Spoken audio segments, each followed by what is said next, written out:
Sorry about that, guys. So from here, let's continue. If you have, for example, in this picture right here, where you have, the wall, and you have the force P, and you have the x-axis going to the right. In this case, again, your displacement, I'm exaggerating this a little bit. This is going to be your displacement delta, and that is going to be negative. Okay.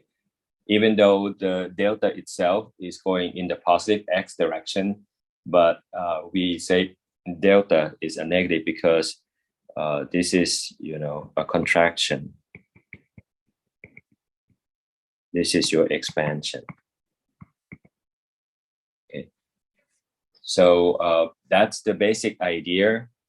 And in terms of the further concepts, if you are going to work in this particular chapter, your internal force, when you cut through, the objects, the force that is internal to be considered positive, you will be putting them away from the cross section. So, if you have that cross section, it would be pointing away from it. If you have a negative values in terms of the internal loading, that means your force has to be going in like that as well. So again, this is your tension. This is your, compression.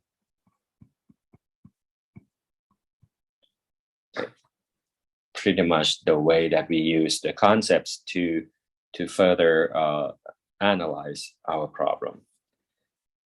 So in this particular example, we're going to do, I put several pages already. We're going to ask you to find the delta or the displacement at A. Okay, so again, this is your delta. This is your sigma. I have to keep reminding you because for some reason last year or maybe 2 years ago, people couldn't tell the difference between delta and sigma. They are not the same Greek symbol, guys. So first thing first, I'm going to draw the box to get the free body diagram that I want.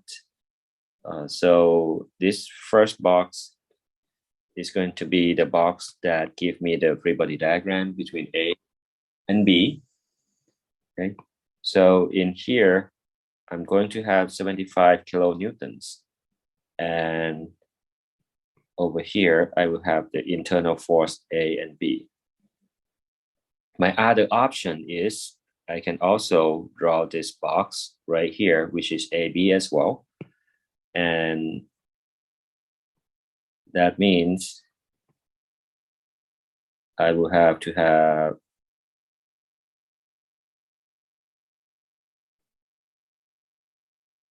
some other knowledge as well. So for example, this is 40 kilonewtons, 40 kilonewtons, 20 kilonewtons, 20 kilonewtons. And I would have to have like some kind of constraint force at D that I didn't know. And this is my FAB. And my axis, this is my y-axis, okay. So either picture would be the proper free body diagrams that I can use to find the answer, because we want to find the displacement at A. That means we want to find the displacement at A with respect to some fixed support. And that fixed support itself is going to be, at D point. So D is fixed which means that finding the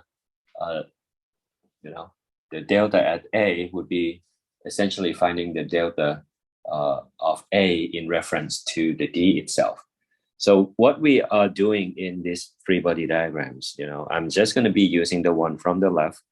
That means I can go and say sum of the force in the Y equal to 0, 75 kilonewtons minus FAB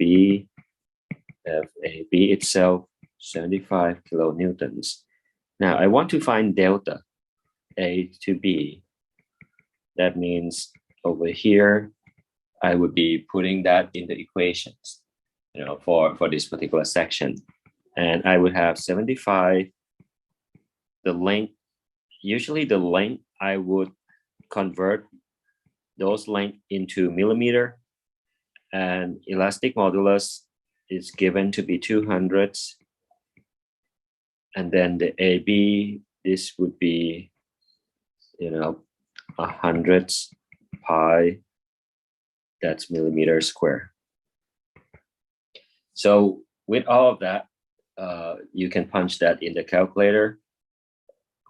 So some cancellation first, 1, 2, 1, 2, 1. So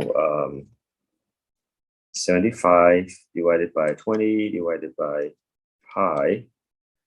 So what I have is going to be 1.19. Now, this is going to be something that you need to work. 1.19, what's the units? Kilonewtons, millimeter square, that's your GPA. And then GPA cancel with that. So this is going to be 1.19. I'm just going to add more decimal places to it. 36 millimeter. In the end, I will have to round down those decimal places. But at this point, I'm just going to keep it like that for now. Okay, so this is going to be the first values. And, maybe let me carry this value over for some page towards the end. So this is going to be the values that eventually I'm going to use. So right there. So that's the first. The second one, again, whenever there's a change in the internal loading, either that or there's a change in the geometry, you need to do the cut. So the second cut would be in this area right here. So I'm just going to draw this box, and then my free body diagram would look like this. And this is going to be 20 kilonewtons. Then, 75. This is going to be FBC. My y-axis. So quite the same, sum of the force in the y equal to 0, 75 kilonewtons. And then I would have minus 2 of the 20. And then minus FBC equal to 0. I'm going to put this FBC equal to 75 kilonewtons. And then, of course, I would put this right here, minus 20 or minus 40 kilonewtons right here, just to show you that what you have is this additional term that's going to be different from the previous picture. So this would be 35 kilonewtons. Okay. And from here, what we're going to have is the delta, BC itself, FLEA, BC, so 35, okay, kilonewtons. And that's going to be 750 millimeter. same shear modulus. And this is going to be 400 by millimeter square. So again, punching this in the calculator.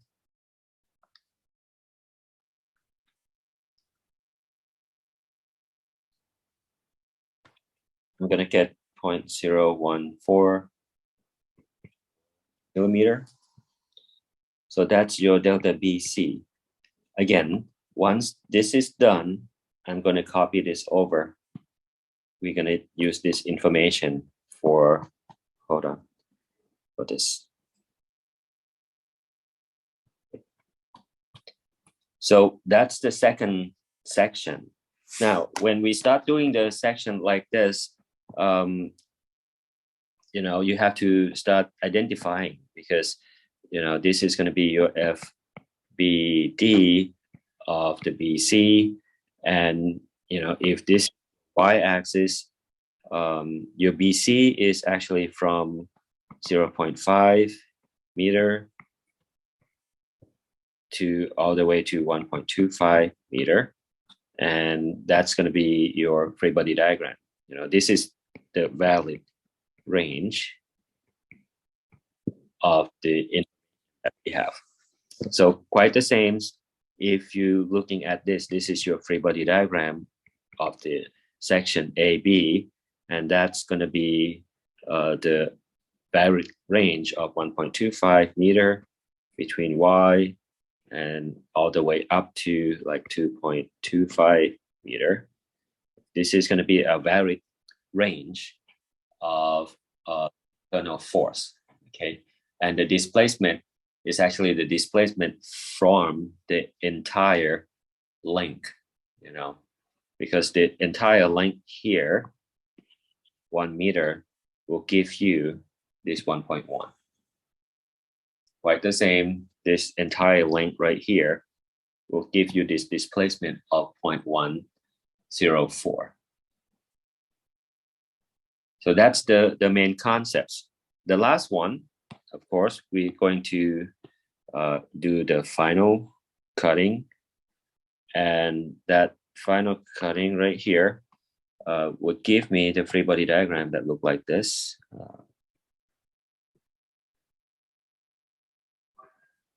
Again, it doesn't really have to be perfect, so I'm going to have 40. I'm going to have 40, 20, 20, 75, Y. And of course, the last one, this is FCD. So again, sum of the force, Y equal to 0, and we 75 minus 40 and minus 80 kilonewton minus FCD equal to 0. So what I want to show you is that I'm going to have FCD equal to, now it's going to be 30. And I'm going to have this minus 80 kilonewtons. That 80 kilonewtons that just added, it was here. Just the same way that 40 kilonewton that was added was, it was from here. So in the end, you're going to have to write what's the value of CD, and that is minus 45 kilonewton, right? So in here, definitely you can find the delta between C and D, FLEA, C and D, minus 45. And this is just going to be 500, 200 GPa, 400 pi. So again, 45, 500, 100 minus 400 minus, not minus, divided by. So I'm going to have from calculator, that's the minus values. And that's delta CD. And this is going to be something that I can copy over right here. So in the end, what I can do is I can say delta total, that's delta A with respect to D. Sometime I'm just going to be calling it A to D. It's going to be equal to delta between A and B, B to C, added with the C to D. You know, C to D, this is the same as D with respect to D. This is the same as B with respect to C. This is the same as A with respect to B. So sometimes I'm just gonna, write it like this, but essentially they are the same. So in the end, it's just gonna be those numbers added together. So 1.1936 plus 0.1044, 0.0895. So 1.208.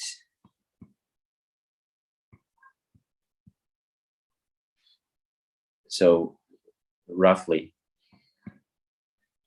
1.2 millimeter. Okay, so that's the end.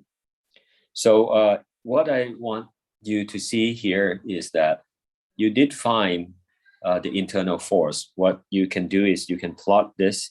This is going to be what we call an internal load diagram, and it's going to be 75, and that's FA to B, and then of course we see that over here is going to be 35, and you see that drops minus 40 in here. That's the minus 40 that I have in here is actually going to be a drop when you kind of go back this way. Again, another drops of 80. So the drop is going to be this drops 80, and you're going to have minus 45 at the end. So all of this in unit of kilonewtons. Right now, I want you to notice that that addition to the diagrams, and we can actually use that addition of the force to the picture to quickly understand how it's going to be behaving in our load diagrams, and you can definitely find the answer quicker in your head, of course, but writing it out is still something you need to do. So far, any question about these basic concepts, guys? Anyone? Can you repeat the question again, please? Explain about the valid range again. Varied range. Okay, when you do find the internal force, this FCD, it means that when you cut it, it means this is your Y values. This is 0. So as your varied range this is going to be 0.5. So as long as you cut anywhere between 0 and 0.5 meter, your FCD is going to be that values. That's pretty much what it means. This is the varied range. Because if you go above that 0.5, that means you're going to have this picture right here. And in this one,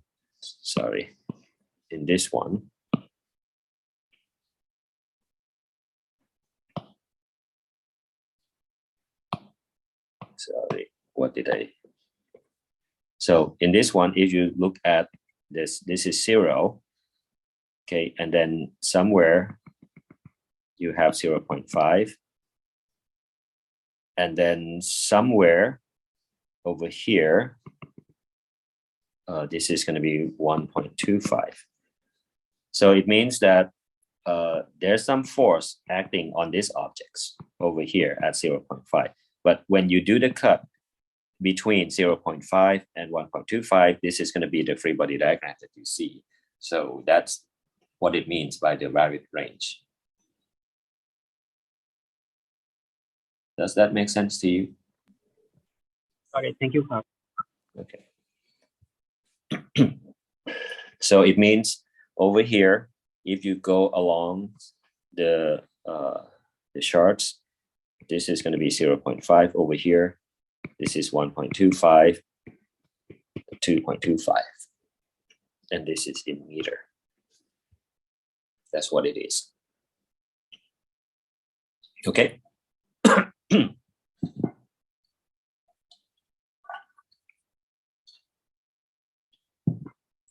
Next, I'm going to talk about the concepts of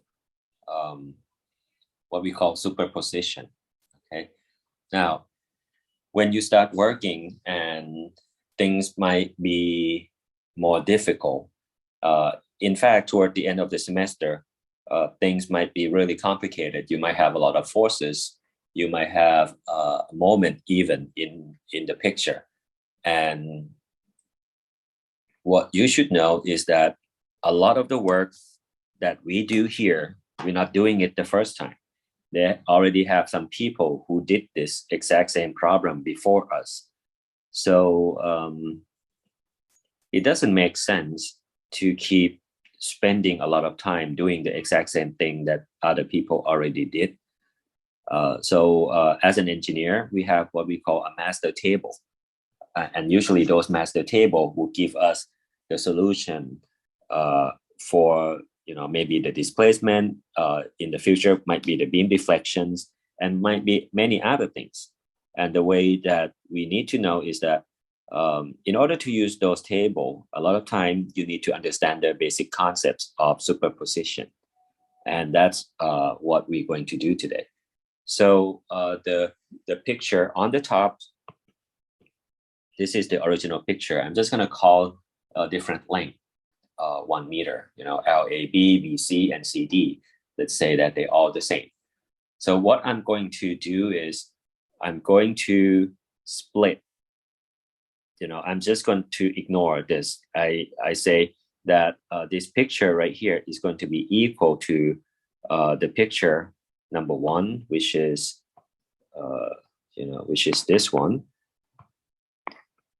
added with the picture number 2, which is the force. I'm just going to put the force here, and added that with the picture number 3, which is this force right here.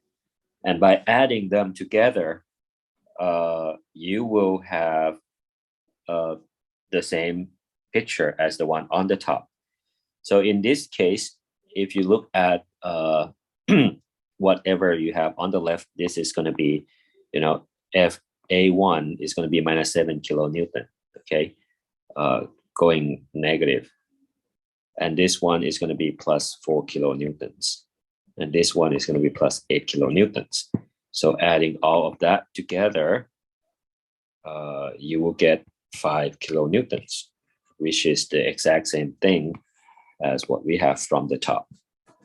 So what we're going to do is, first picture, we're going to cut through the free body diagrams. And with that free body diagrams, you're going to have the internal loading. Since this picture right here, there's no changes in the internal loading. So you're only going to have the force from A to D. Doesn't matter where you cut it. So in this picture right here, we can go through the same process as the previous exercise that we did. So rather than writing it out for you, I already have written this from the other class as well. So this is going to be your force from summation of the force equal to 0 with the x-axis going this way. And then you're going to find your displacement delta. And that displacement is going to be, minus 1.67. So that's going to be the displacement. I'm going to call this delta AD, and that's going to be from scenario number 1. Okay, that's going to be a valid range for this. Now, the thing that we're going to do is we're going to look at picture number 2, which is this one. So in picture number 2, there's going to be 2 sections. So this is going to be 1, and I'm going to put it there. And this is going to be number 2. I'm going to put it here. So in number 1, this you notice that CD is not going to have any force because there's no external force on it. So FCD would be 0 and delta CD would be 0. So again, this, I'm going to call it delta CD from scenario number 2. Okay. And of course, from here, I'm going to get the FAC. So this is going to be, your AC. And I can actually find, the delta. And in this case, this delta itself, this is delta from A to C. And that's your scenario number 2. And it's going to be 0.636. Okay. Now, what I'm intending to show you is that if you look at the third picture, so now this is the third picture, my free body diagram is going to be this first box between B and D. And I can do a second box, which is this one. So again, this is delta B and D from scenario 3. They are equal to 0. Okay. And of course, from here, you can find the value, and that is going to be 0.636. Incidentally, is the same number. And this right here is actually your delta AB from scenario 3. So the concept is we're going to add those different delta all together, because in the end, you will find the delta AD, and when you added them together, you have the contractions, which is 39.8 microns. That's going to be the summation of all the displacement or the delta. Now this is the concept of superposition. Now, if we don't use superposition, how do we go about working this problem? The way that we go about working this problem is we're going to cut through this. We're going to have these free body diagrams. We're going to cut through this. We're going to have this second free body diagrams. And we're going to cut through this. And we're going to have this free body diagram. Either this, or I can cut through this, and I can have another free body diagram, which would give me the same value of the AB. Now, when we go through the process, okay, this is just going to be, the same way. We're going to find the, FCD, and we can find the delta CD from it, which essentially this is going to be the same as CD number 1. Okay. Now, 7 kilonewton, if you go back over here in number 1, 7 kilonewtons, that was 300 over the entire length. So over just 100 over just this range, it's just going to be this divided by 3. So in this case, your delta CD is just going to be 1/3 of what you had before. So minus 0.055. So that's the first delta. I'm a little bit lazy, so I'm showing you this. Now, the thing is, when you cut through this second free body diagrams, what you end up having is you're going to have 7, and you're going to have 4. And minus 7 itself, you can start thinking about that as delta BC, and this is going to be from scenario 1. Again, 1/3 of that is still going to be 0.556. I mean, 0.0556 are negative values. And your 4 kilonewtons, this is going to be from the scenario 2. In the scenario 2 that we did, it was for the entire length here. So it was 2, but in this case, we're only going to be caring about 1. So this is just going to be part of what we have before. So it's going to be half of that. That's where you get, 0.0318.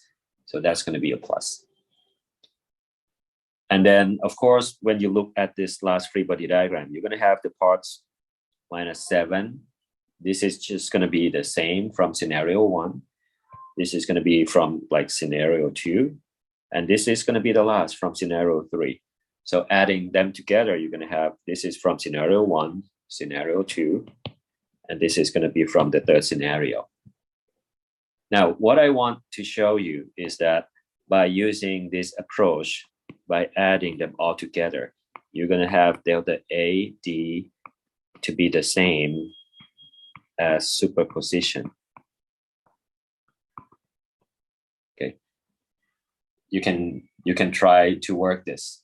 So it means that when you work the problem, you can actually do the cut like this.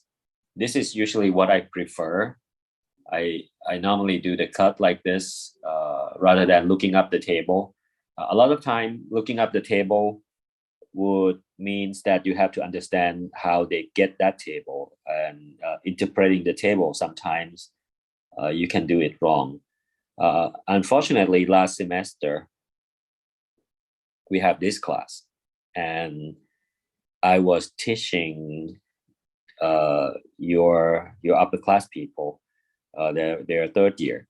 I was teaching them how to use this superposition, how to use the table, but unfortunately, they didn't look at the table well enough.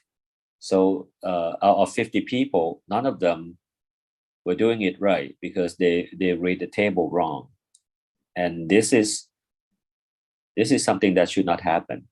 So basically, you should be able to do this cut, do the superposition. But again, I might train you to do tables again, but you have to make sure that if you want to use table, you will have to get it right. It seems easier. It seems like 30 minutes problem can become like 5 minutes because using the table, but you just have to make sure you get it. Okay, so that's pretty much the basic concepts of the axially loaded member.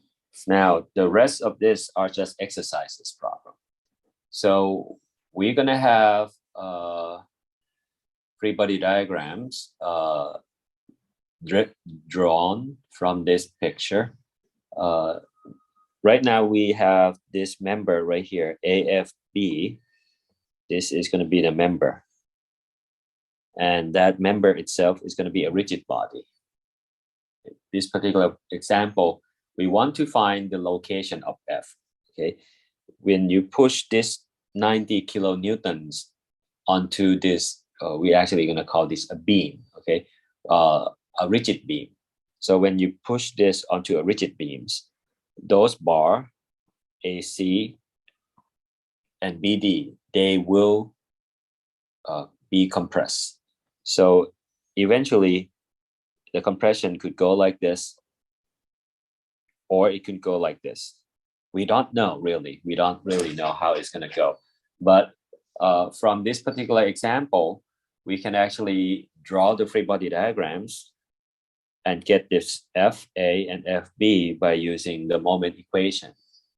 And we get FB to be 30 kilonewtons, FA to be 60 kilonewtons. And of course, from here, we need to draw the free body diagram of this picture right here in order to understand the internal loads. And from the picture on the left, we're going to use summation of the force equal to 0. And of course, you're going to have minus FA minus FAC equal to 0. FAC is going to be equal to minus FA, and that is going to be equal to minus 60 kilonewtons. And in this case, again, minus FB minus FBD equal to 0. So FBD is FB equal to minus 30 kilonewtons. Notice that I intentionally leave this free body diagram over here and spend time working on it, because a lot of time people who did this kind of exercise or assignment, they would be just doing this free body diagram and that's it. What you need to do is to make sure that you show the cuts. So it means that this is going to be like, sorry, cut this out by accident. So this is going to be your cuts. And those cuts will give you the internal loads for the tube. So in this case, let's see what can we do from here. So let's just continue working.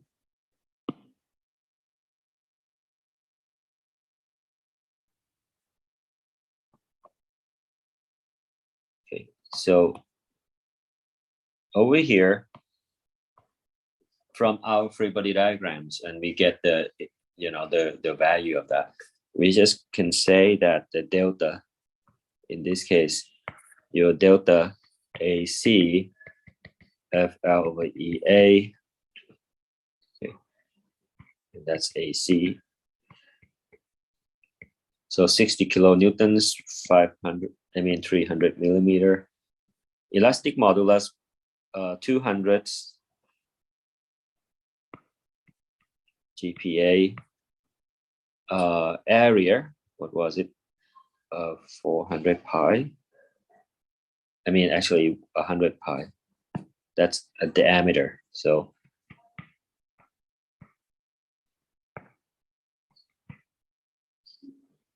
this is going to be your displacement, the first one. So some unit cancellation. 60 times 3 divided by 200. So this is going to be minus 0.9.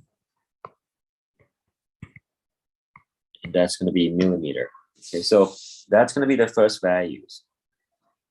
And the second value is this is your delta AC. So the second value is going to be delta BD, and that's going to be for BD, and this is minus 30. Value of this L is the same. Elastic modulus, it was 70, right? I think. And then of course the area, that's going to be 400 pi. Just check. Okay. All right.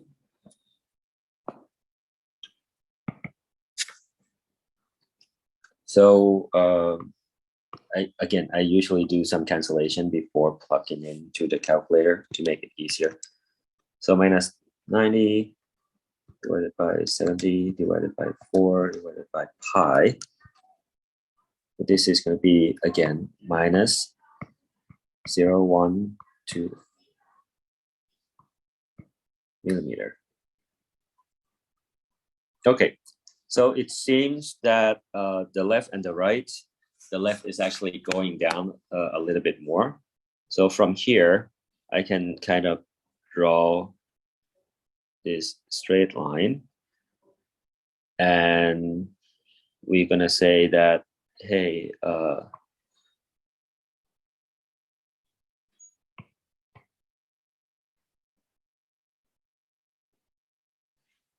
from a reference point, this is your delta BD.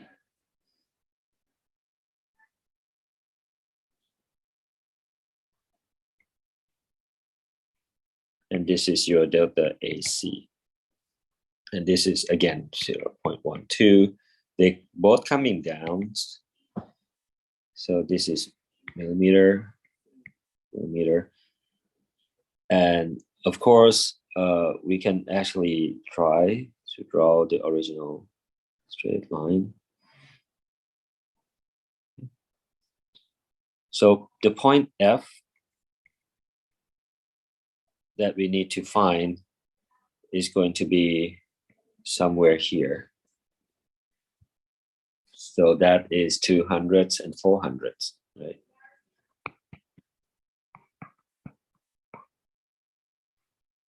It's not to scale. So we want to find this delta at F. Okay, so that means this F right here. So we do know that it's going to be a negative number for sure, but rather than trying to find it in a more difficult way, we can just use a similar triangle. So what I do is, okay,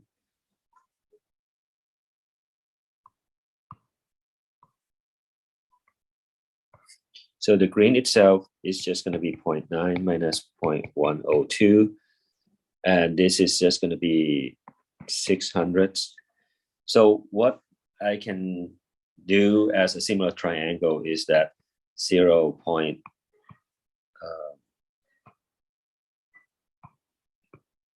We can just say 0.9 minus 0.102. This is in millimeter, and that's going to be over 600 millimeter. It's going to be equal to, again, from the similar triangle, that's going to be this distance right here. So I'm just going to say that this is maybe, I don't know, what should I call them?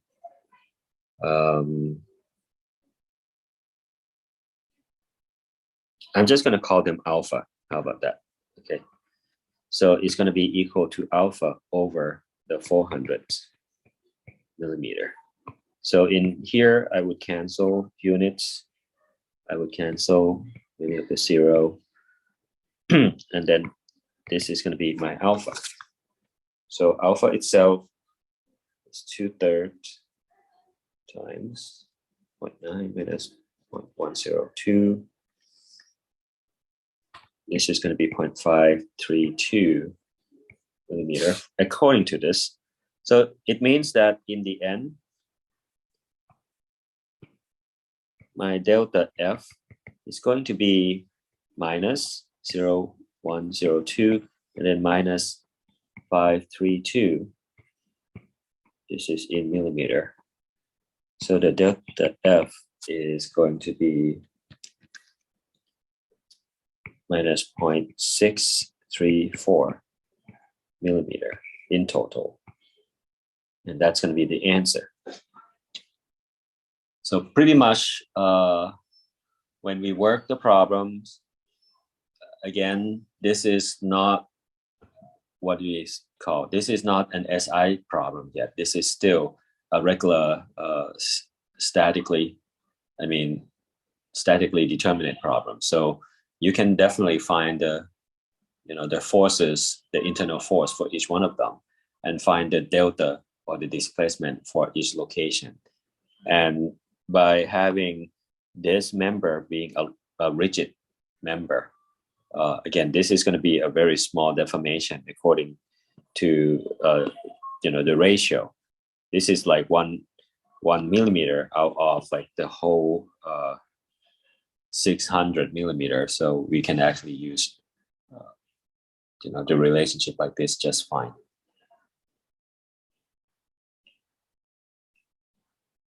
Any questions so far? All right.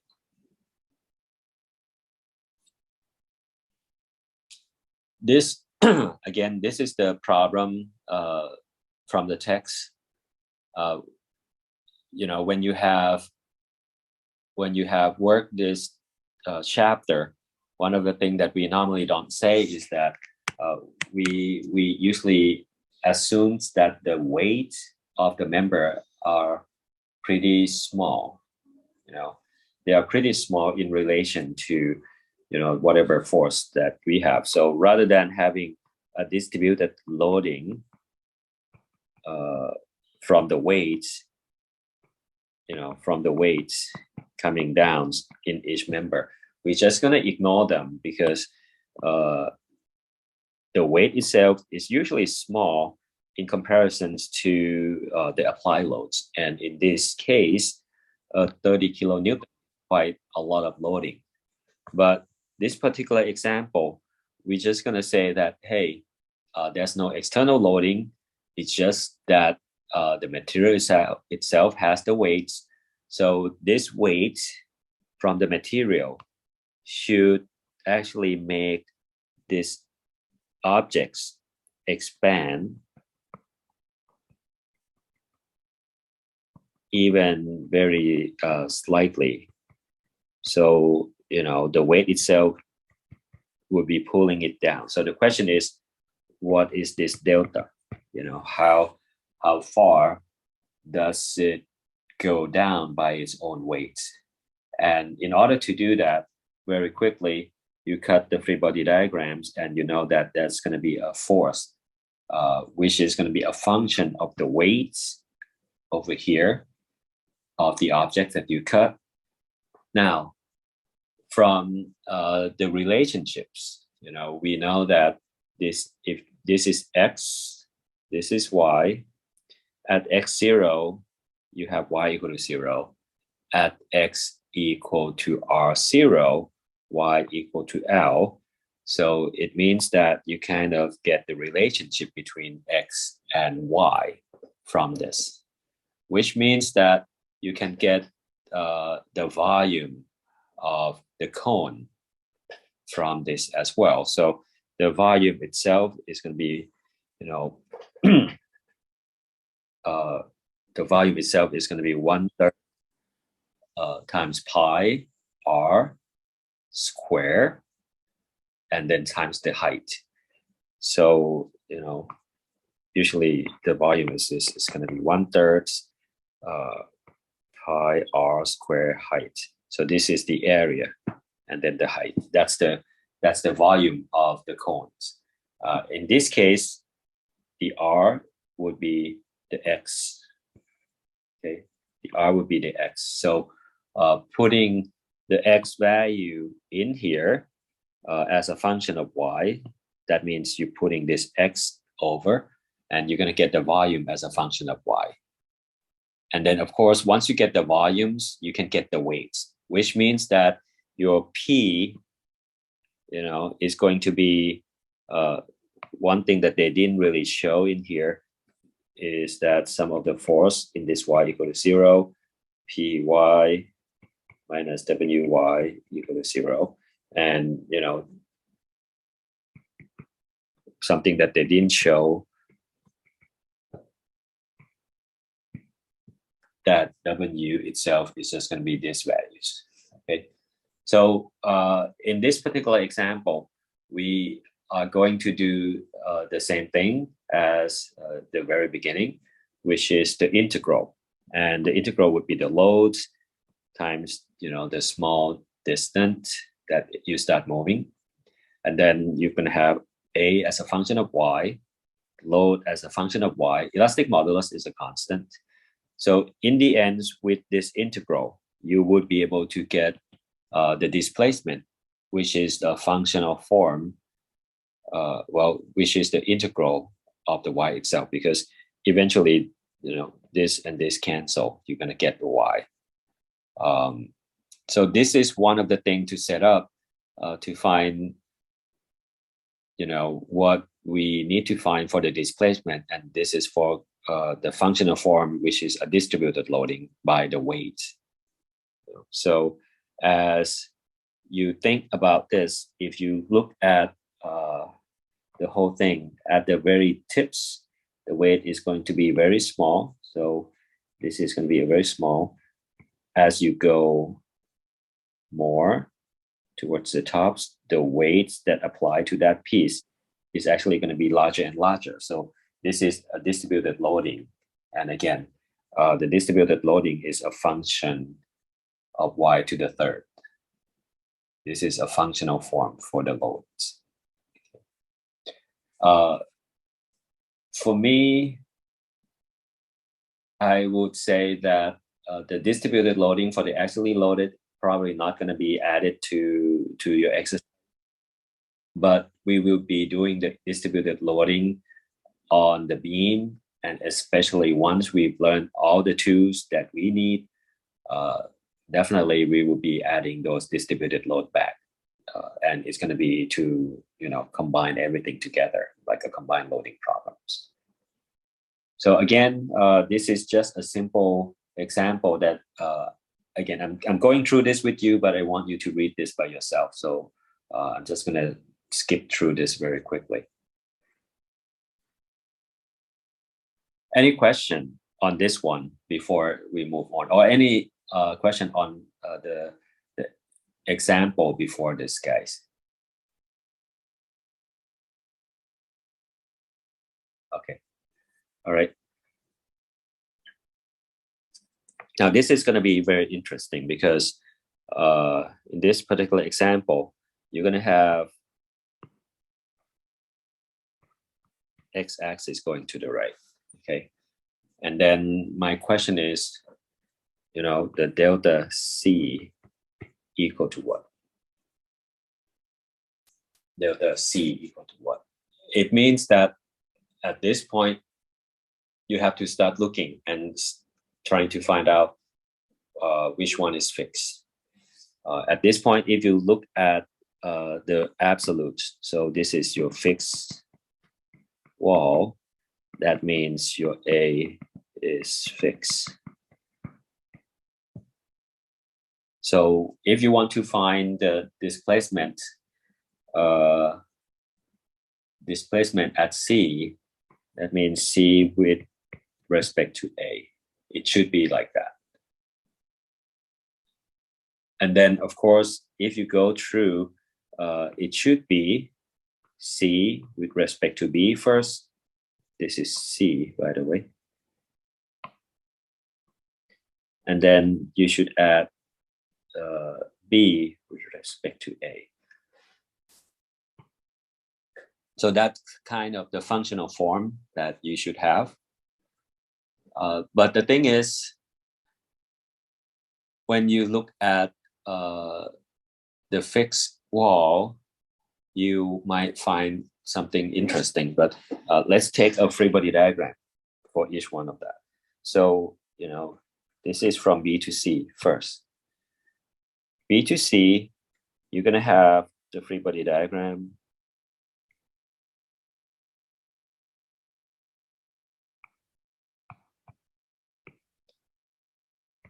And that's 80 kilonewtons. That's your point C. And this is your F between B and C. And of course, if you're trying to dot it all the way, this is going to be your B point somewhere. And this is X. So from here, we say sum of the force in the X equal to 0, FBC.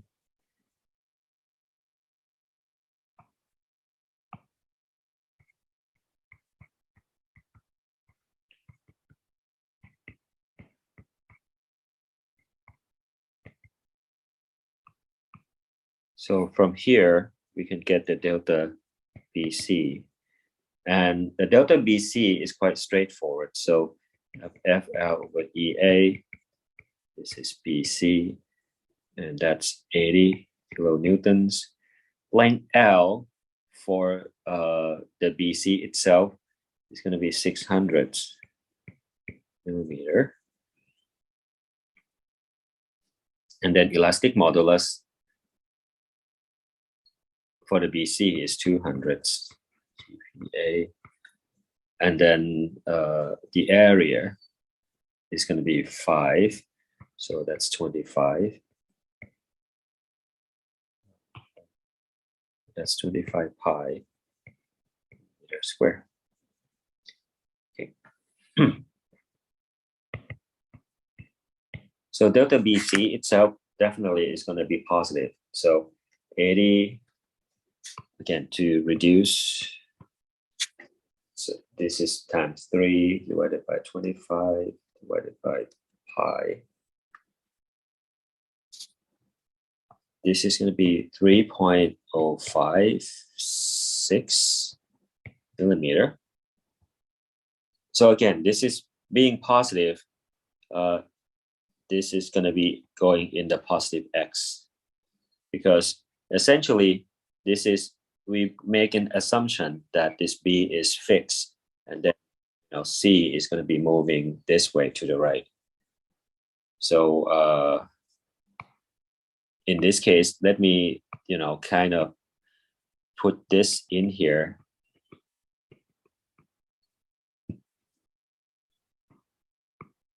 to show you this is BC. I'm exaggerating this drawing a little bit. So that's going to be the first.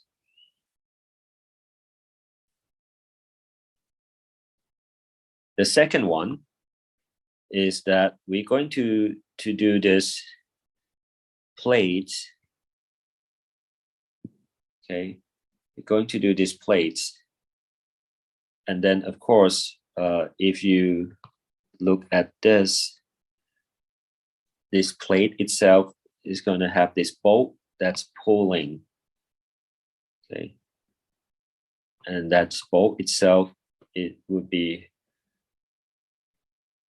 having this FBC going this way.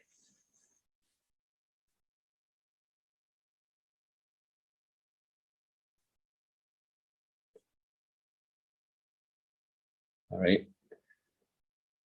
So that by itself would give me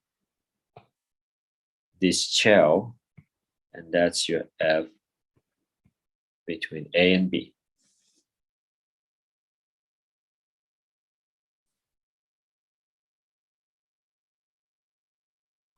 Does this make sense to you? And quite the same if I draw these free body diagrams on the other side.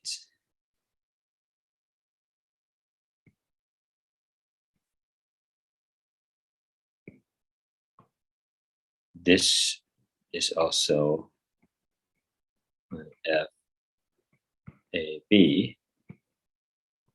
This is F A. So from this picture, calling this number 2, this is number 2, and maybe this is my number 1. This is my picture number 1. So either picture would be okay, but if you go to the bottom picture, it means that you have to find the FA, which is something that you don't have the information yet. So it is best to use the top free body diagrams to do this. So this is going to be somewhere force in the X equal to 0. In this case, you're going to have 80 kilonewtons going to the right plus FAB equal to 0. So FAB itself is going to be minus 80 kilonewton as well.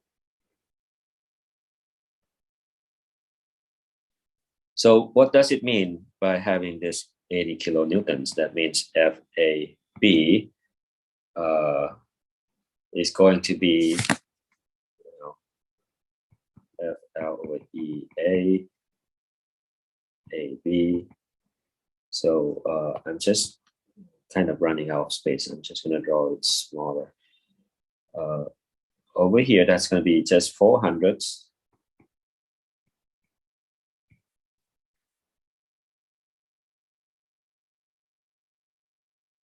And the area is given, which is nice. Elastic modulus for the AB is 70s. And this is 400 square millimeter. So delta A have a negative values. So it's supposed to be a negative. So what do we have here? Cancel, cancel. Minus 80 divided by 70s. So this is minus 1.0.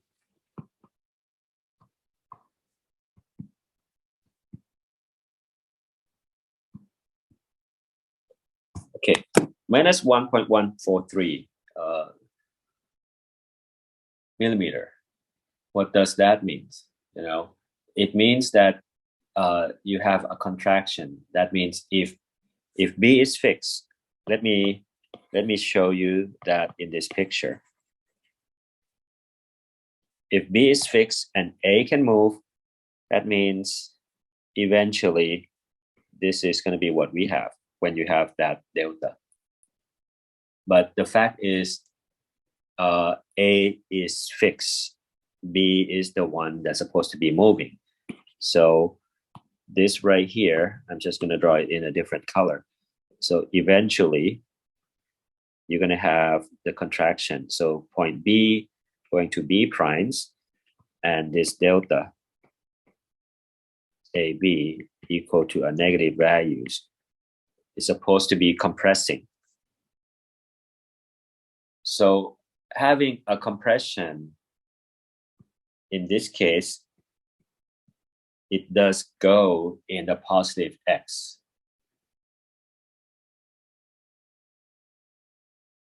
So if having a contraction goes in the positive X, it means that overall,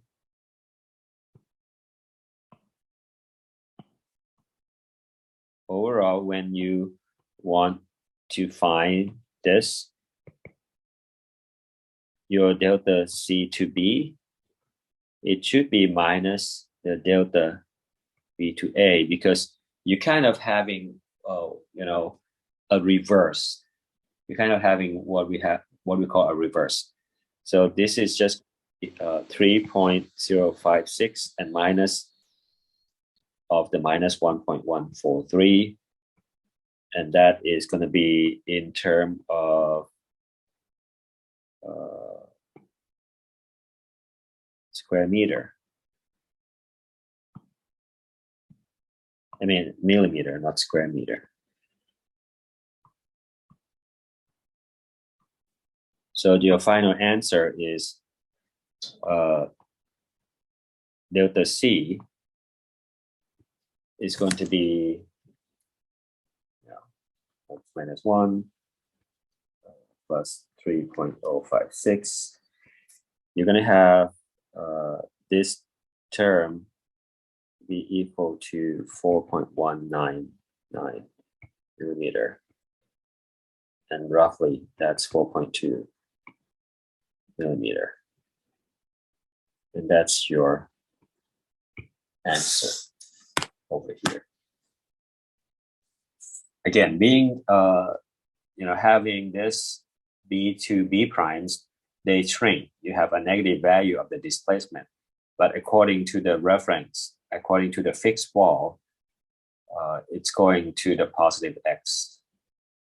So your C itself, if you look at this, part of it would go, I would say part of it would go like this already. So that is delta A to B being a negative. And then, of course, from the expansion that we have further, this is going to be delta B to C. Okay. Again, this one is a negative value, but negative value is going to the right for the AB. This other one, this is a positive value, and that positive value is going to the right. Does this make sense to you guys?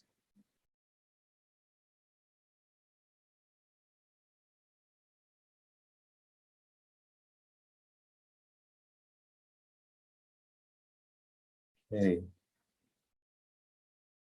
All right. If you don't have any questions, we're going to take a break right now, and let's call it about 12, 13 minutes. So let's meet back, let's say, break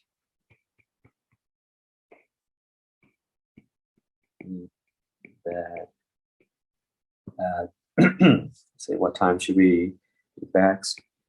2:35. Yeah. Okay. Let's meet back at these times, and we're gonna continue doing the actually loaded member, and then hopefully we get more exercise done today. If you have questions along the way and you want to to send me those, leave it in the chats.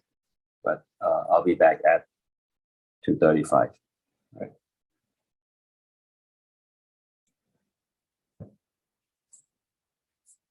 Now we're going to talk about the statically indeterminates.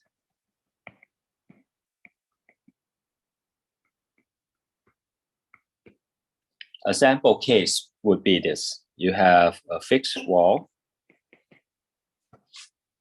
on the right, on the left, and then you also have a fixed wall on the right.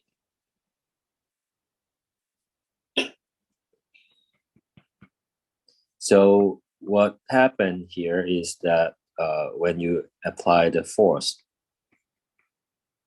onto this bar itself, usually we're going to be marking the point A, B, and C.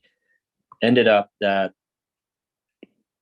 from this picture, we can draw a free body diagrams and say, hey, this is your force F. This is F at A, and this is F at C.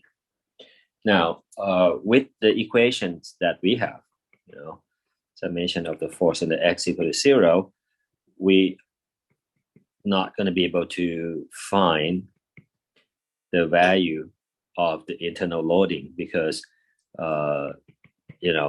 this is going to be two variables and only one equation. Now, this is the case where you really need what we call compatibility. We need extra equation to solve the problem. So in this case, that extra equation, we actually call it compatibility equation. Or sometimes we're just going to call it compatibility condition. So in this case, what do we know? We know that this is fixed. We also know that this is fixed. So in reference to having fixed support on both sides, what's gonna take place is that they may stretch. So B would become B prime. Probably if there's no wall, it's probably going to be stretching out like that. But since there's going to be a wall, so your C point is not going to move. So when your C point is not moving, that means your delta C with respect to A is going to be equal to 0. So this is your delta total, or that's A to C. So in this case, this is your compatibility.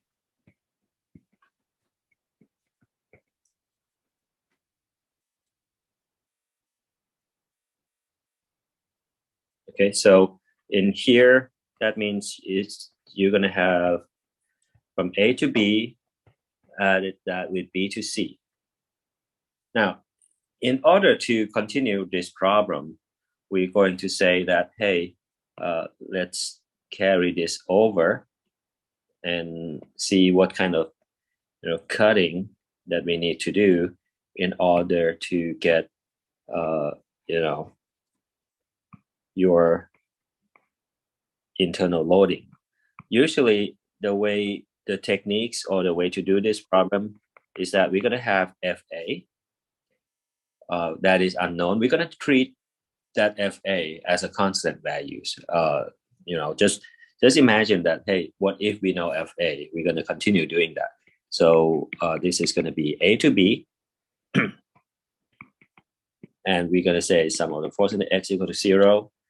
And of course, minus FA plus FAB equal to 0. And FAB is just going to be FA. Okay. So that's the first.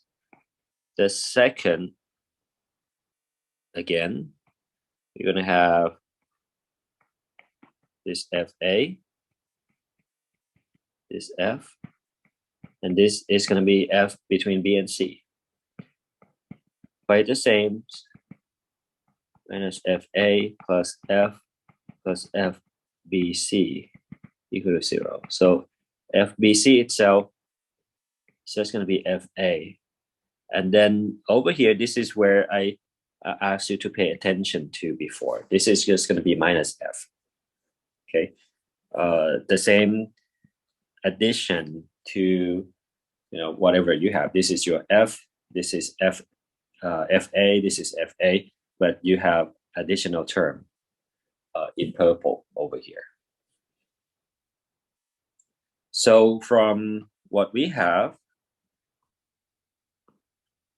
delta AB is just going to be your FA, LAB, elastic modulus, and AB. Okay, and again, delta BC, this is just going to be FA minus F, LBC, EBC, and ABC. Now, if we are going to find the the value of FA, in this case we can just say, well, delta AC equal to 0, and that's going to be FA, AB, A plus FA minus F.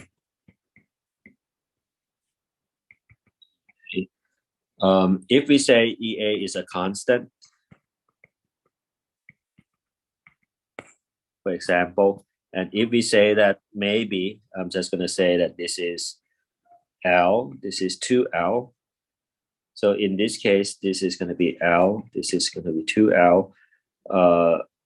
Eventually, my FA, there's going to be a cancellation.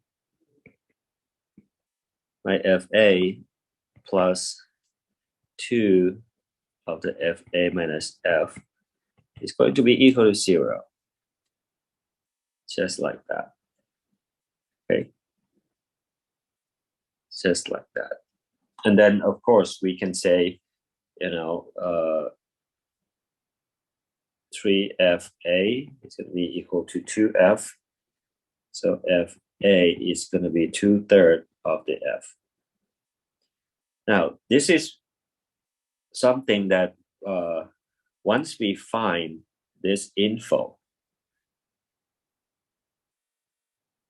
we can continue using this equation right here.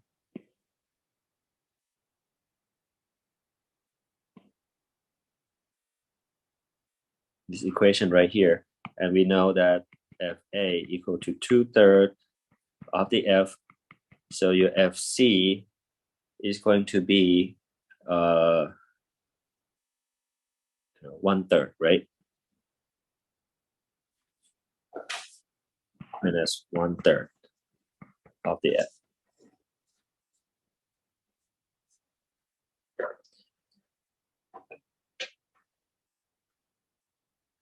So it also means that you can continue finding this FAB, you can continue finding this FBC, this FA minus 2/3 of an F, and that is your F over 3.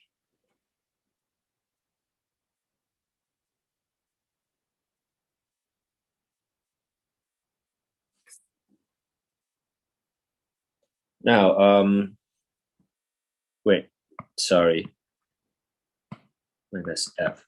This is minus F over 3. So in a way, we can actually look at this free body diagrams. And of course, this is your FC. This is FBC. So if this is minus F over 3, then this is also minus F over 3 as well. We can actually have an option of drawing this box right here and get this.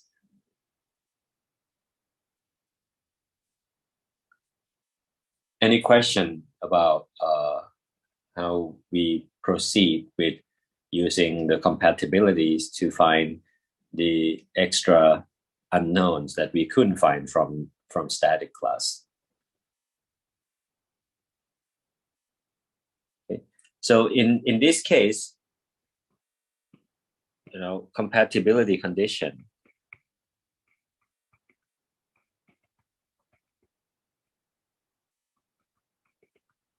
we can say that delta total is actually equal to 0. And this is the case where you have fixed support on both sides. Okay. There's also a case where you have, I'm going to exaggerate a little bit, where you have this force, and that force itself is going to make this bar expanded, but it's not going to be expanding all the way through. It's just going to be blocked by the wall. So this is going to be some constant values. So this is a gap equal to constant. This is no gap,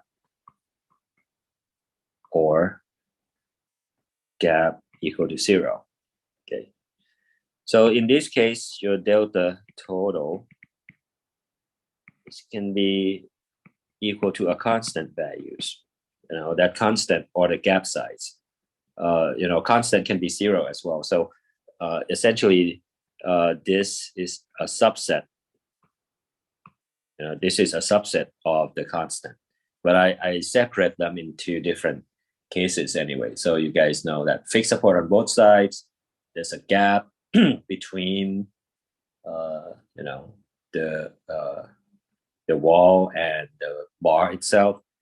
We also have the case where the displacement total is going to be equal to the displacement of the individual.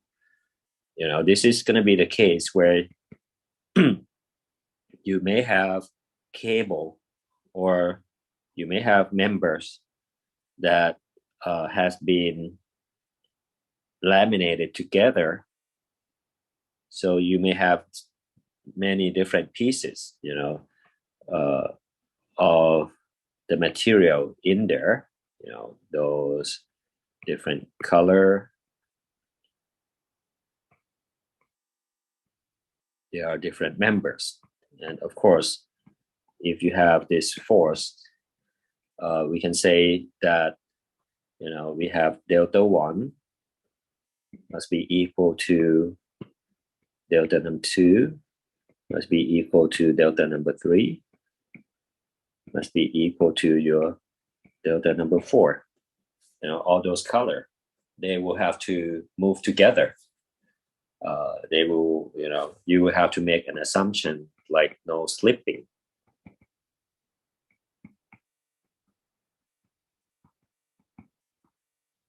And this is a possibility of having a compatibility conditions.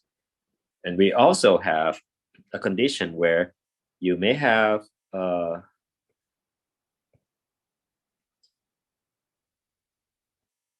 cable hanging onto the rigid body.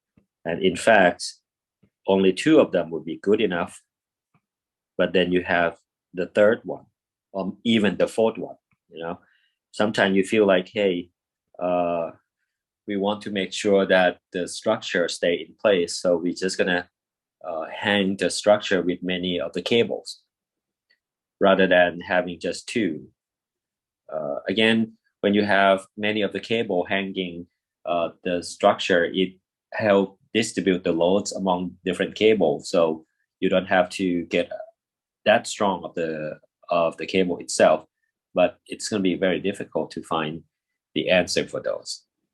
So in this case, we're going to use the same techniques as our example before, which means that you have to understand that in the end, they're going to be a ratio of one another by similar triangles or any other form. So you can say that delta I can be a function of a constant function of the delta J, something like that. And this can be the 4 different cases of the compatibility conditions that we may run into. Again, this is the case where we already did the example. We're gonna do this one very quick, and you know, since the force is going the other way, so you know, hopefully we can do this very quickly, and then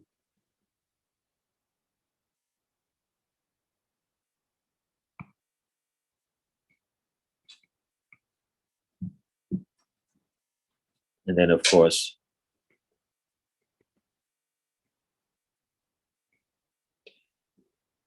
you know, people when they have something that really didn't go the way that they learn from the class, they tend to try to flip the picture. And what I'm going to try to say is, do not flip the picture, because eventually when you go to work, you can't really, you know, flip the picture around and hoping that it will fall under the categories that you've learned from your class exercise. So again, this is just going to be the way that we do free body diagrams. So this is just going to be from C to B. So again, sum of the force in the x equal to 0 minus Fc plus Fcb equal to 0, Fcb equal to Fc. So that's the first.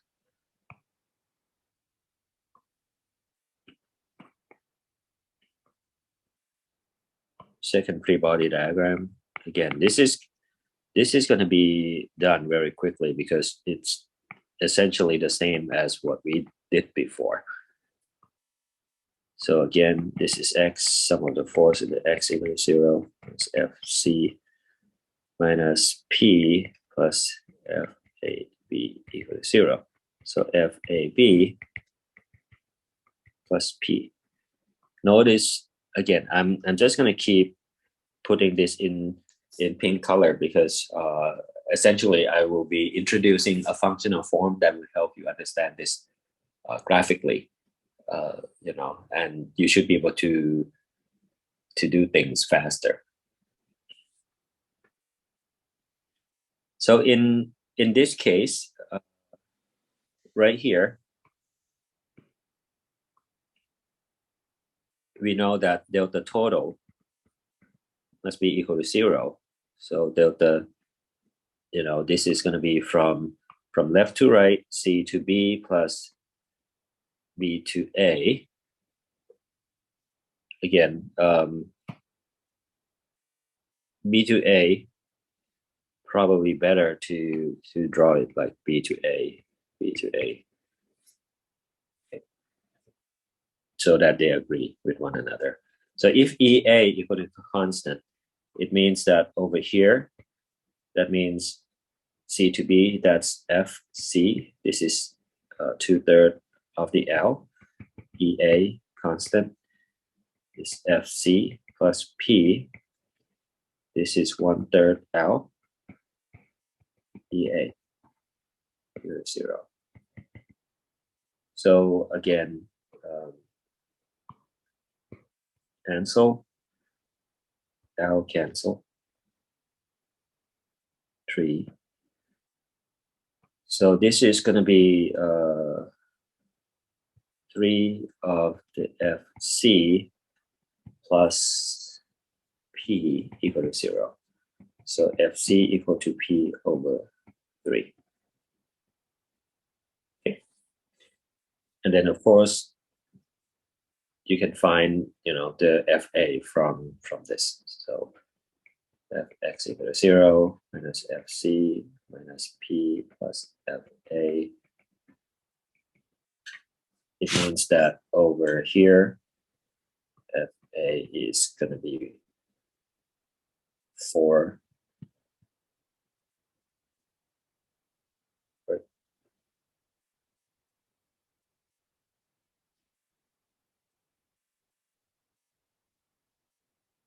So pretty much this is how you tackle the problem, and this is how you go about finding those unknown reactions that you couldn't find before when you study statics. Any questions so far on this? Exactly the same problem as the one that we just did. So normally, once we are able to find the reaction at the support, we can continue doing, the stress and everything else. All right.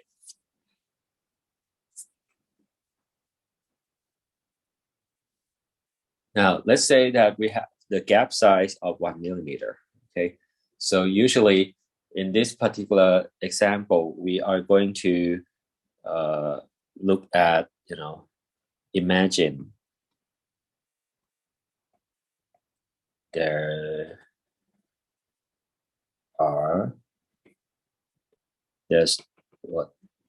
there is no wall. So we want to find how far does this go? Does it hit the wall or does it not hit the wall? So in this case, we're going to, if there's no wall, that means your free body diagram would be like this. We're going to be cutting through this.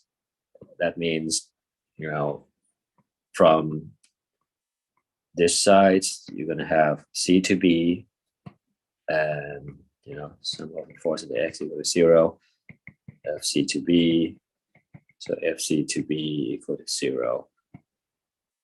So the delta C to B, 0 itself, if there's no wall. But, the reason why we're doing this is because we want to figure out whether or not the gap actually closed. Sometimes it does not. Sometimes it does not. So over here, 20 kilonewtons. This is FA to C. Okay. So in this case,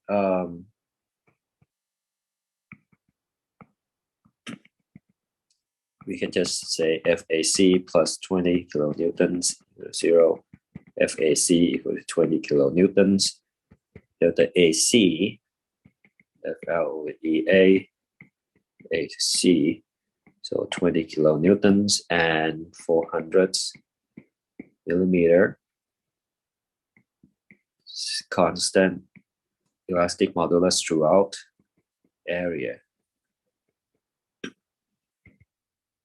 So in this case, cancellation.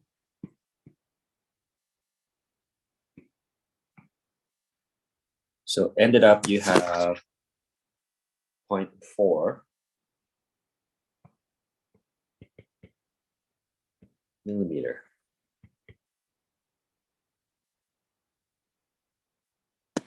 Right? Did I get that right?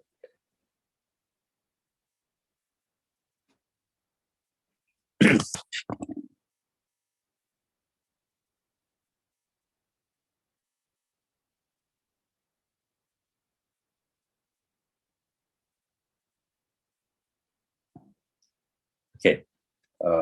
200, that's a 2. 4 over 10, that's 0.4 millimeter.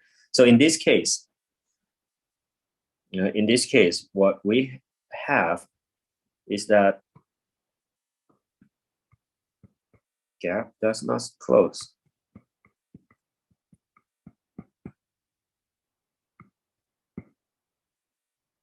because it's only expanded by 0.4. So, you have 1 millimeter on between, the bar and the wall. So, there's really no need to consider something difficult at all. Okay. So what if you change this gap size? We're going to change this value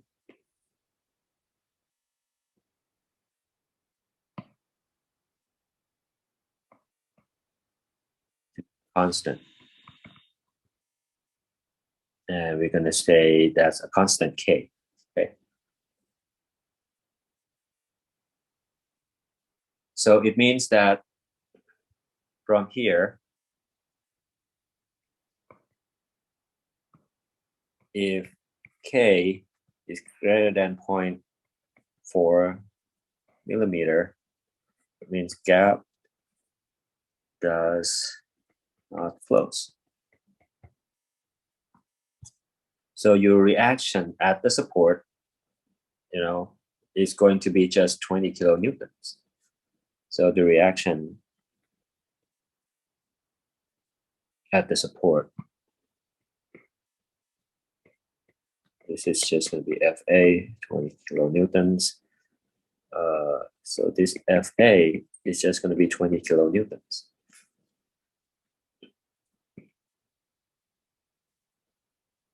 We can just say some of the X.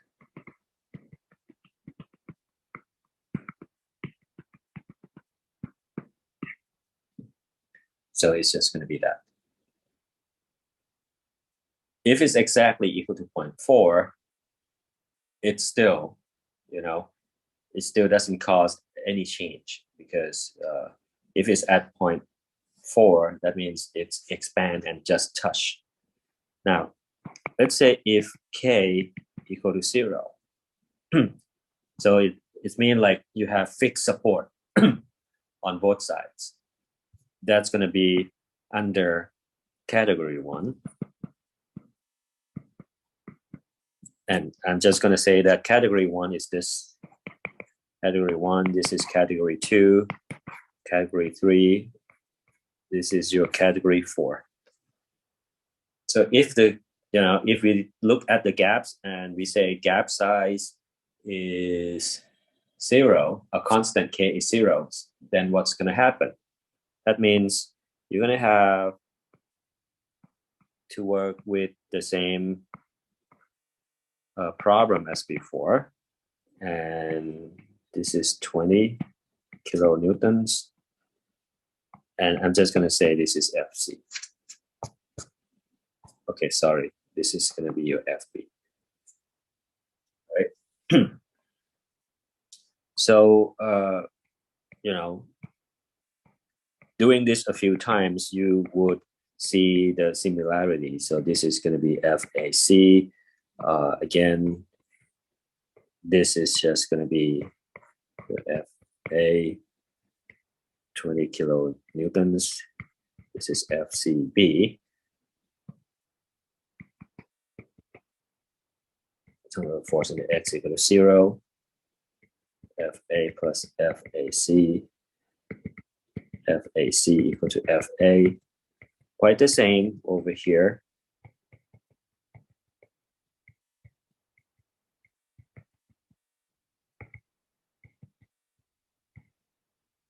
Sorry.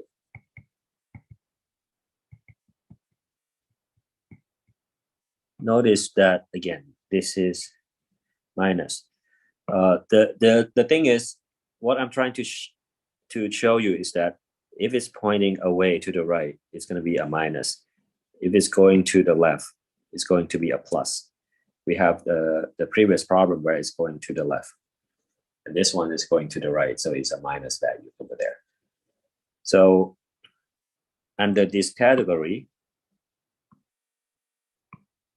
we're going to have the delta total A to B of AC plus C to B. That's going to be equal to 0 because you'd say K equal to 0.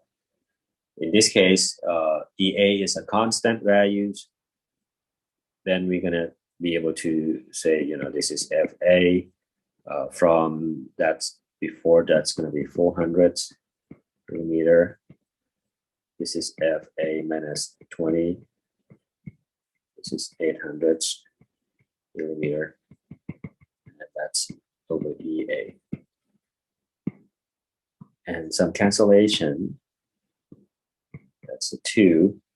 So essentially your FA is going to be 40 kilonewtons over 3. Okay. So that's what you're going to have. So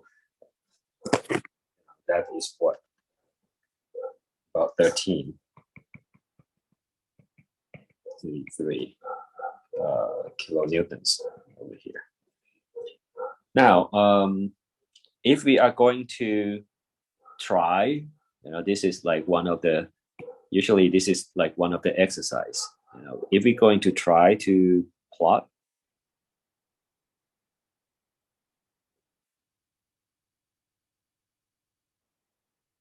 and let's say that this is your K, this is your FA. We know that if K equal to 0, you're going to have 13.33. This is in kilonewtons. And, let's say 1, 2, 3, and 4. If your K equal to 0.4 or more, it's going to be at roughly 20. So over here,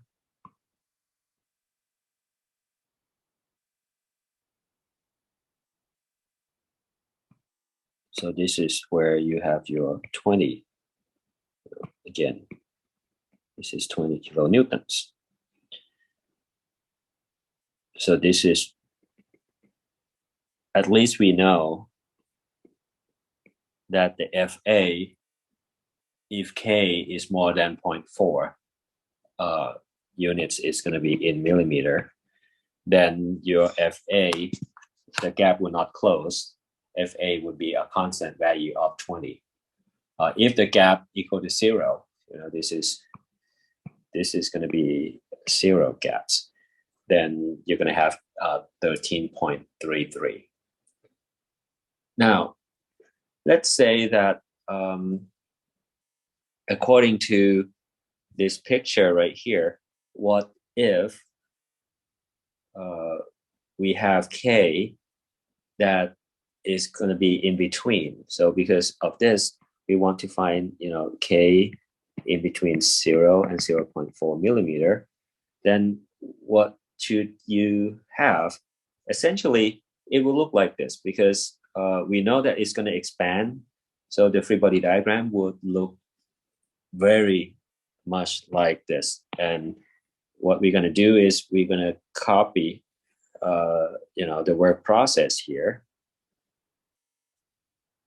You're going to copy the work process here, and hopefully the only different in the work process would be over here.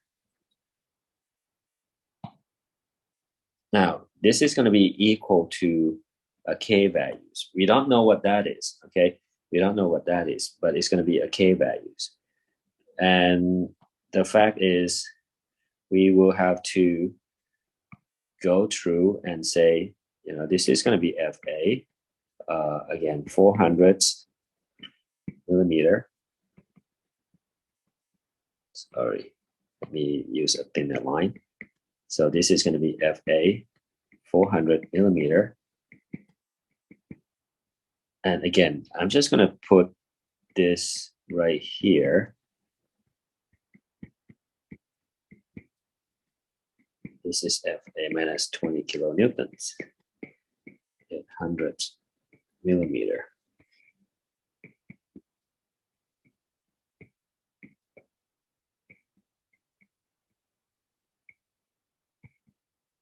And now that's going to be a value K that you have to make it equal to. So things is a bit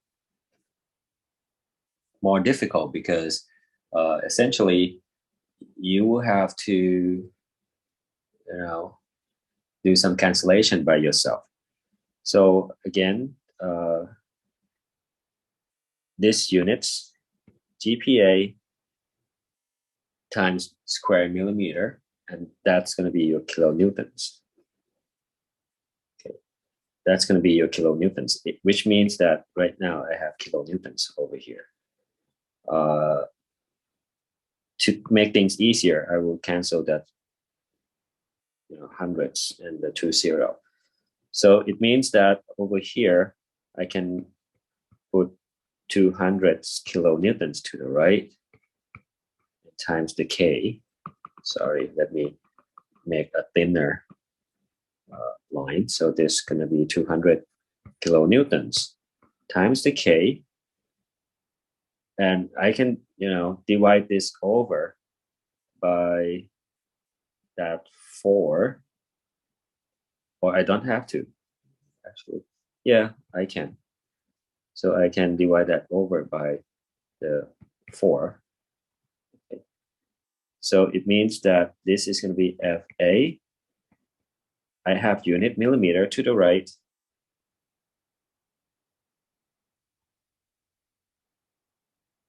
And then plus this, I have 2, because I have 4 over. So that means I still have 2 over here, FA, and then minus 40 kilonewtons. I have millimeter as a unit to the right.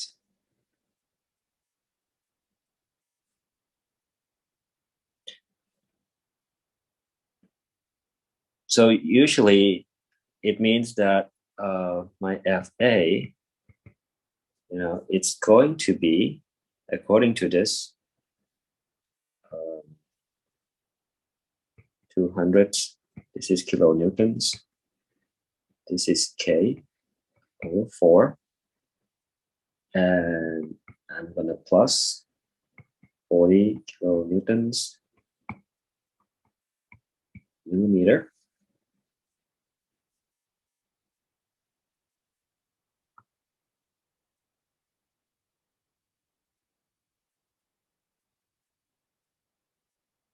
Divided by 3, right?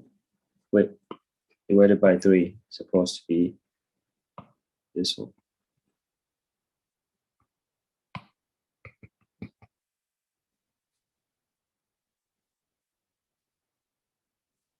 And this is going to be over millimeter as well. There we go. So again, as you can see, this is a linear relationships, because you have a K values, which is some constant, and the multiplication would be this, which is the slopes. So it means that if this is a linear relationship, if K equal to 0, if this is 0, then you have 40 divided by 3, which is this one. So it means that I can use K equal to 0.4 in there and see what we got. So if K equal to 0.4, exactly 0.4, then what do we have?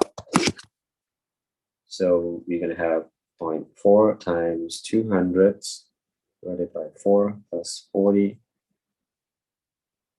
divided by 3. That's 20, exactly this point. So it means that with these linear relationships, you can actually plot the graph.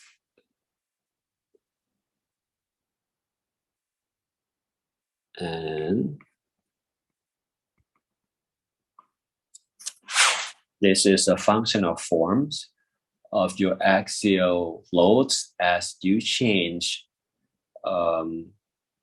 the K or the gap size. And when you have a gap size over a certain point, this area, gap does not close. Now, this is where gap will close.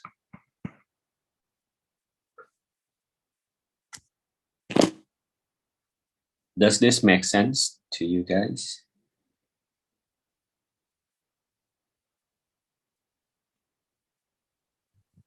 At exactly 0.4, we consider it same as the gap doesn't close.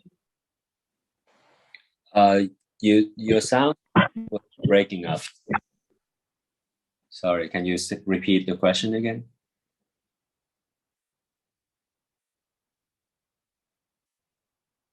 Hello?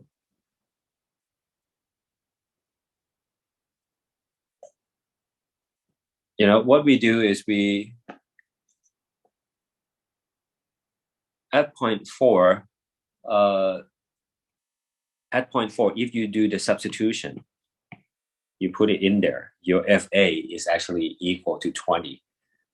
So at point four, it just touched the wall. So I would say, yeah, it can be considered as the gap doesn't close. Can be considered as the gap does not close.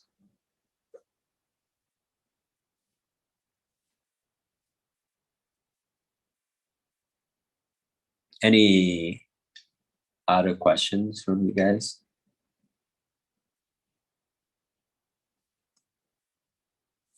All right.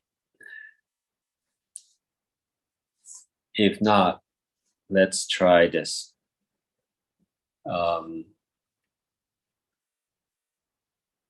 Now this is the aluminum post where you have a reinforced brass core. You know, they say that the assembly support the axial compressive loads of 9 kilopounds. Kips is the kilopounds applied to the rigid caps. That means the top is the rigid body. Okay. So you need to determine the average normal stress in the aluminum brass and the brass. So we have the brass, which is the core, aluminum, which is the shell. They given you the elastic modulus of the aluminum and the elastic modulus of the brass, and they're giving you like all the information that you need to finish the problem. So in this case, let's start with the free body diagram. Okay, so even though the picture is 3-dimension, you don't have to draw a 3-dimension picture. So this is your 9 kips. So in this case, you're going to have brass plus the force of the aluminum. So in this case, your free body diagrams will definitely give you, I can say X going up, or I can say Y going up. So in this case, summation of the Y equal to 0.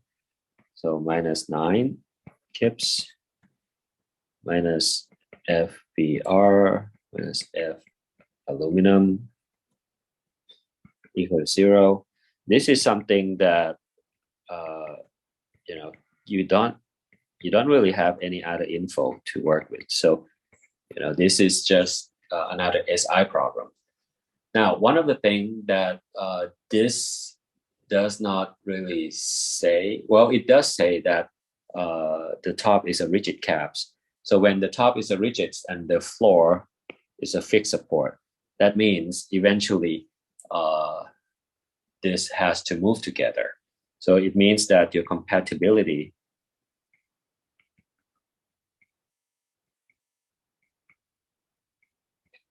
would be that delta of the brass must be equal to delta of the aluminum.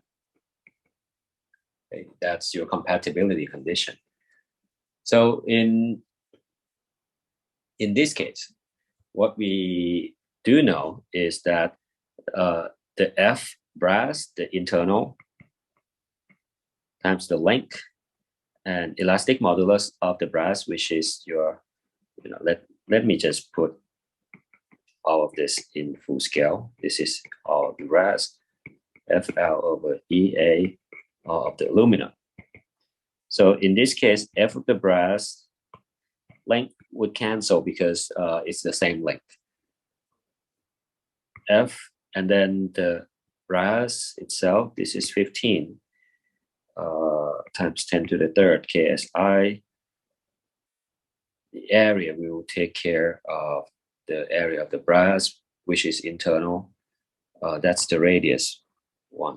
So this is going to be pi 1 square. This is inch square.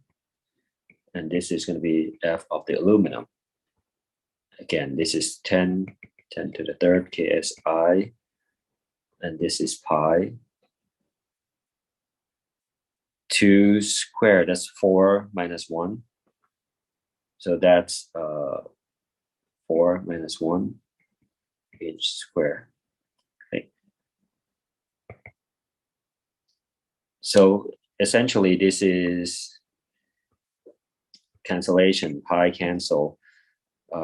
This is going to be a 3, so that's a 5. Essentially, you know that the F brass is going to be 5 times as much as the F of the aluminum from what we have here. So this is what the compatibility condition give us. So we put it back and say, hey, this is going to be 5 of F aluminum plus F of the aluminum equal to 9 kilopounds. So F aluminum itself is going to be minus 9 over 6, 0.5 kips, okay? And it means that F brass itself is going to be 5 times as much as that, so minus 7.5 kips. So from here, what we need to do is we need to find the average normal stress in both brass and aluminum. So in here, we can say that the stress in the aluminum is going to be F over area, and that is 1.5 kilopounds over, that's going to be 3 pi inch square. Okay. So, it's going to be what? 5 divided by pi.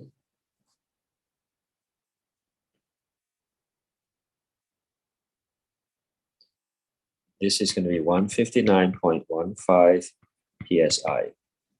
Okay, this is kilopounds per square inch. So you multiply that by 1,000.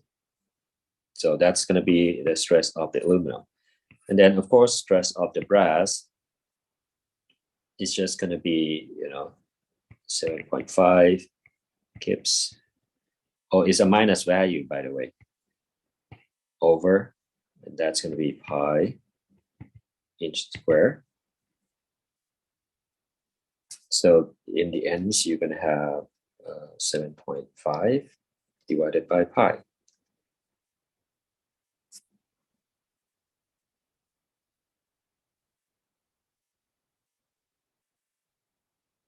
And that is 2007 psi.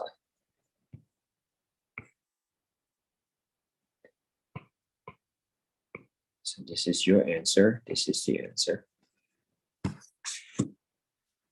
Again, when I start writing this, it's not really in steps. So once I finish, I would say this is step number 1, step number 2, step number 3, and this is number 4, and the last one, this is number 5. So again, if you're not doing it, in the proper order from left to right, you have to just write it out so that I would be able to follow your work, because Otherwise, I don't know where to look for things. So this is the third category of the SI problem. Question from you guys?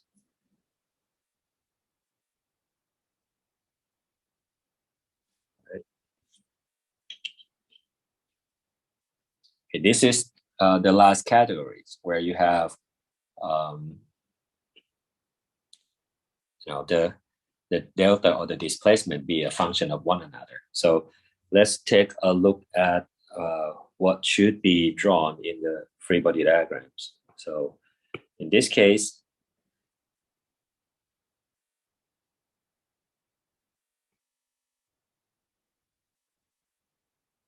we're going to have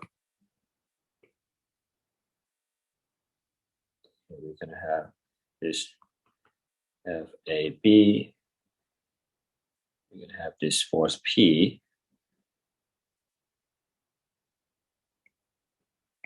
FCD, FEF.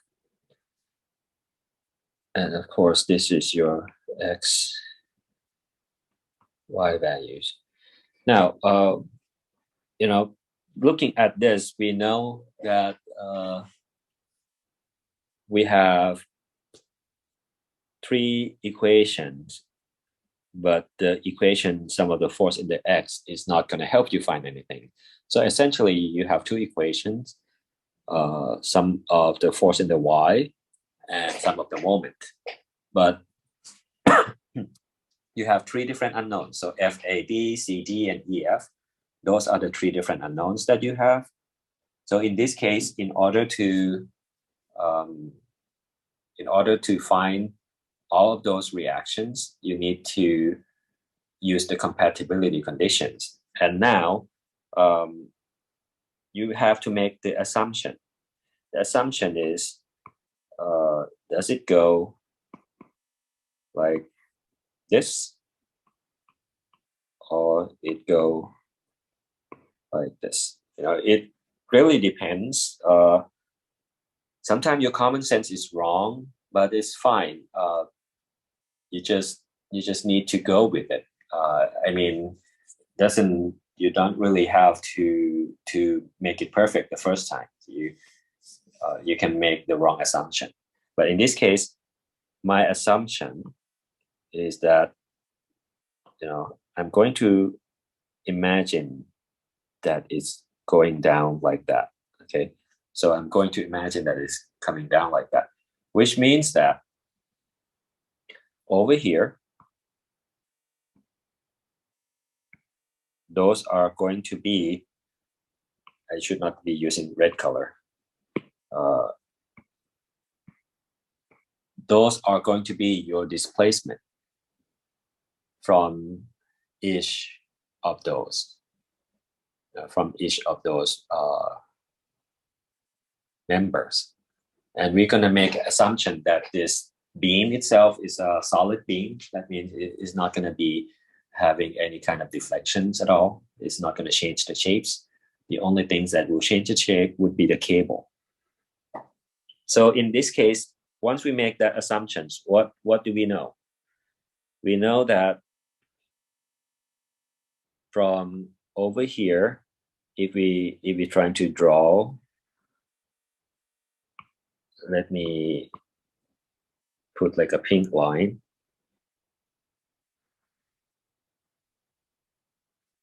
If we draw the pink line, okay, we would be able to get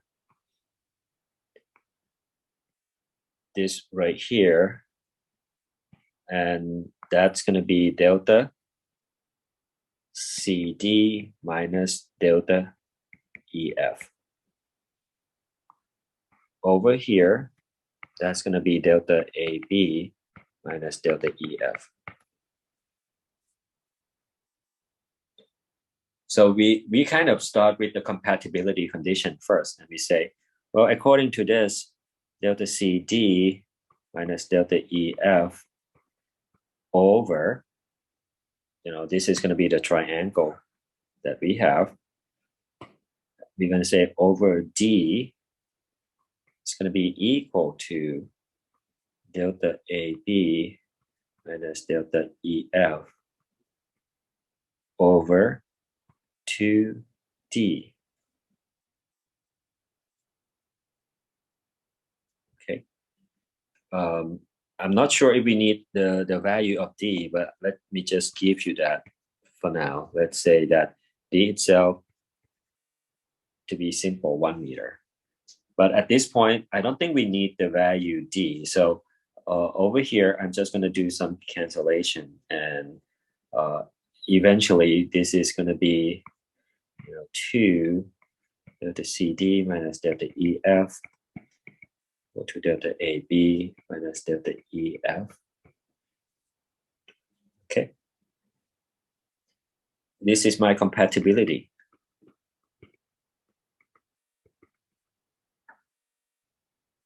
This is my compatibility. So from here, delta CD is going to be my F. So 2, this is my F CD, which is unknowns. Length L, I don't know if we need it, but let's say if we need them, it's going to be 3 meter. But we're just going to say L at this point over CD is this one. So elastic modulus for all of them, I was just saying that it's the same, so I'm just going to keep it like that. CD has a different diameter, different area, so I'm just going to keep CD. And this is EF, L, E, 50 millimeter square. It's going to be equal to, sorry, I draw it on the second line, FAB, L, E. AB itself is 50. EF, L, E, also 50. Now, with all of this cancellation, L, cancel. So if I do cancel this 25, that's going to be a 2, 2 and a 2. So all of this, it's going to be 2 F CD minus F EF over 2 equal to FAB over 2 minus FEF over 2.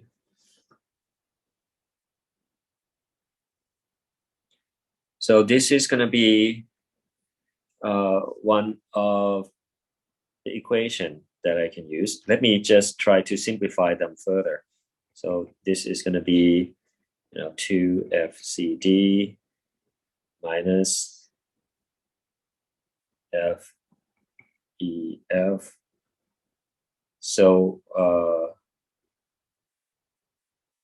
So minus to the right, that's minus half, going to the left.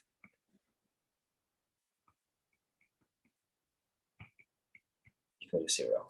Okay, so this is it. This is one of the equation that we have.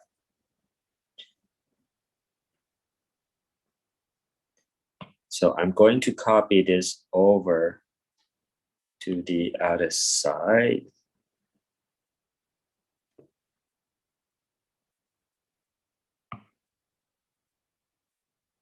Okay, and I'm going to copy this picture over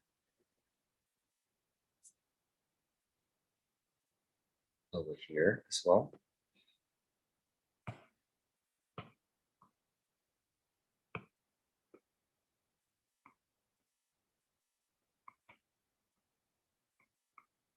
All right. Let's kind of move this out of the way first. Over here, sum of the force in the y equals 0. So I have FAB plus FCD plus FEF equal to, well, minus P equal to 0. So FAB plus FCD plus FEF equal to P. Okay. So it means that I should rearrange this minus FAB minus or plus for FCD minus FEF equals 0.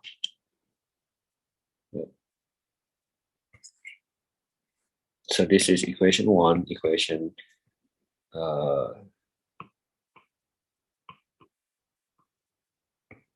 3. Now we want equation number 2. So in this case, we say summation of the moment, okay, around which point? Around A. This is A. And the C equal to 0. Probably easier. Okay, so that means you're going to have, this is going to be D over 2 minus times P plus D times FCD plus 2D times FEF equal to 0. So the D cancel.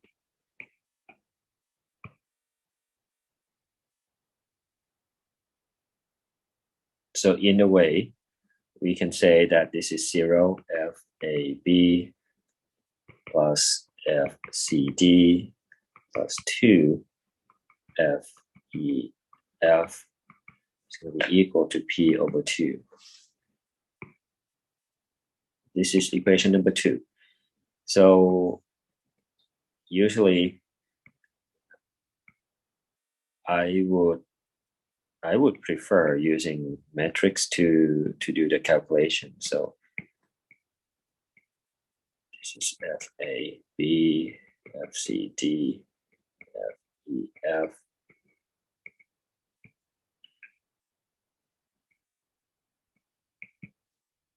Zero. So this is minus 1, 4, minus 1. Now you can actually use your calculator to find the answer for this. You can just do closed form, but usually I don't spend time doing the closed form, so I'm just gonna punch this in my Excel really quick. So see what I got for the answer.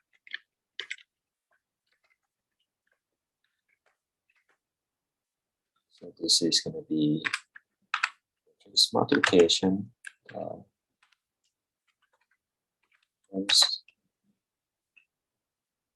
This.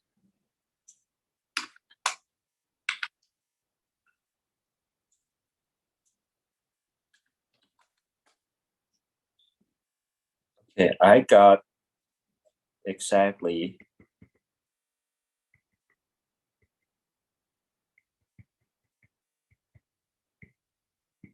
plugging in the P equal to 100.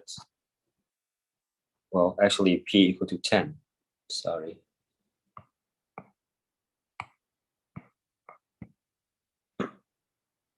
So this is 10,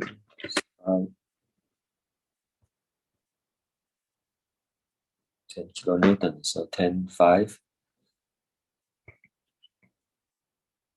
This is going to be 6.5 kilonewtons, 2 kilonewtons, and this is 1.5 kilonewtons.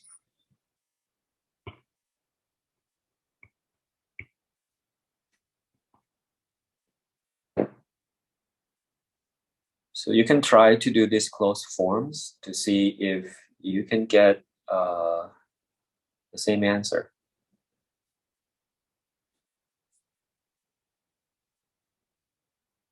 And of course, once we have used these compatibility conditions already, you found the values. What you need to do next is perhaps trying to find, well, yeah, usually you would want to try to find whether or not your assumption is right. But this problem is easy because you have the same area for both cable, left and right, same length, same elastic modulus. So AB is actually expanded more than EF because you also have a higher value of of this force.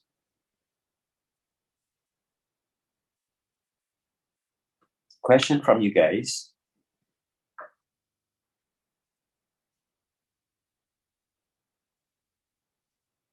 Okay. I thought we would be spending a little bit more time on this problem, but we did spend only 10 minutes on this one.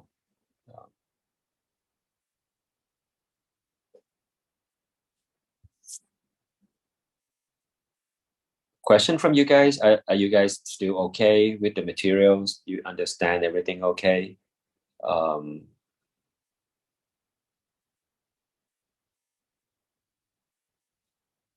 Let me see what we still have left. Okay. This one. All right. This is also another example for the case where you know for sure that by having pin support over and you have this right here, it should be sufficient to hold everything in equilibrium. But what you're trying to do is you're trying to you're trying to keep everything in place with what we call a redundant support, just in case one of them fail. At least you have a chance to to hopefully keep them in place. So again, this, we're going to be drawing the free body diagram.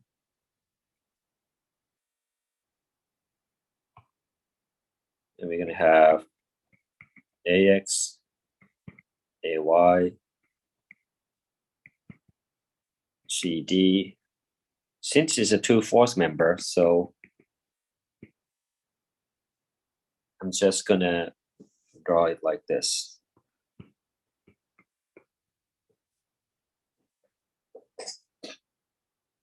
So again, definitely this would be what we have.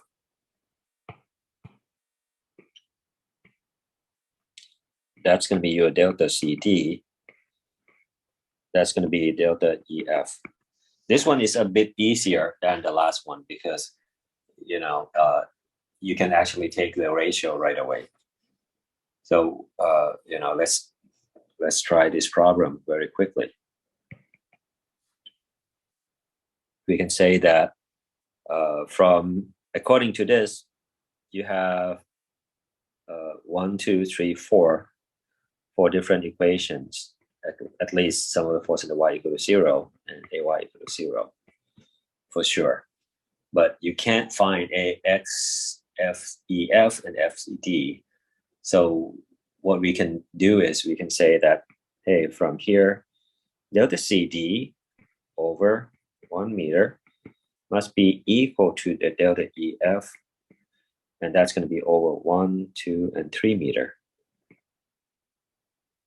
So delta CD is 3 times the amount of EF. This is FCD. The length of the CD itself is 2 meter. Elastic modulus for both are the same, so I'm just going to keep it like that. Area of both is the same, so that's going to be 3. So FEF, the cable is 1 meter. area in elastic modulus is the same, so cancel those two. So in the end, I have FEF is going to be 6 times the amount of FCD.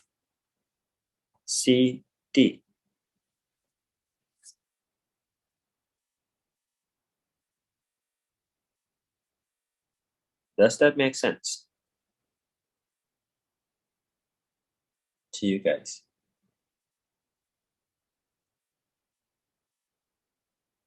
Okay, well, just because FCD is acting on the cable that is longer, that's why it essentially EF would be taking more of the loads, pretty much. So in here, what we going to be using this is to go up and say some of the moment around A equal to 0. In this case, you're going to have, going to the left, 1 meter, FCD, going to the right, 2 meter, 10 kilonewtons, going to the left, plus 3 meter, FEF equal to 0. And FEF is 6 of the FCD. So it means that over here, 6 FCD. Meter cancel for all the units. So eventually, this is going to be 19 FCD equal to 20 kilonewtons, right? So FCD itself is going to be 20 over 19, and that is what? That's 1.05 kilonewtons. And then FEF is going to be 6 times as much. So that's going to be 6.31 kilonewtons. CD. And of course, if you want to find the AX, so we can say in the end, sum of the force in the X equal to 0, minus FEF minus FCD plus 10 kilonewtons plus AX equal to 0. So AX itself is just going to be 10 minus this. So actually, it's going to be 10 minus 6.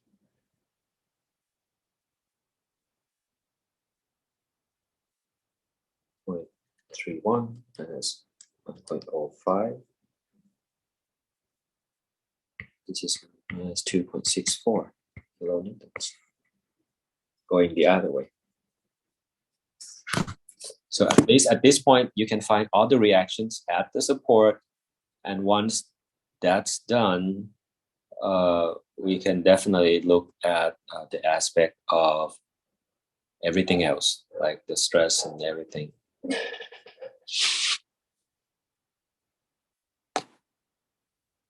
Any question on this?